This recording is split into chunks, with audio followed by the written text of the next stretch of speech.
mbali. Wazanzibari hawataki muungano kwa sababu haupo, hautambuliwi hata na Umoja wa Mataifa. Mahakama zote za hapa Tanzania hazina hati ya muungano. Kwa hiyo muungano haupo. Wazanzibari wanataka nchi yao. Wanatuletea madanguro hapa, wanakuja kujiuza. Hizo ndo faida za muungano hizo, wasizisahau kusitaja kwa sababu wanapata maslahi yao wao.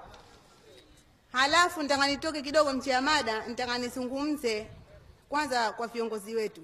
Tunawaomba sasa hivi si muda tena kwa kitako tukasema sie tunajua kama tunaumia, shefahamwe tunabanwa, muungano hatutaki, kila tukisema tunazidi kuumia.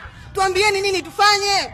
Sie tushajitolea, tena tumejitolea kivitendo, si kimaneno. Tuko tayari kwa lolote. Tunachotaka ni nchi yetu. Tushachoka jamani. Tunachotaka ni nini? Ni Zanzibar yetu yenye mamlaka kamili. Hatutaki tena kutawaliwa. Huu si muungano. Kama muungano umevunja sheria wenyewe, kwa sababu wana sheria wapo, na tuambie muungano hujavunja sheria. Watuoneshe hati ya muungano. Hatuoneshi. Kwa hiyo tunachotaka sisi ni Zanzibar yetu. Muungano hatutaki.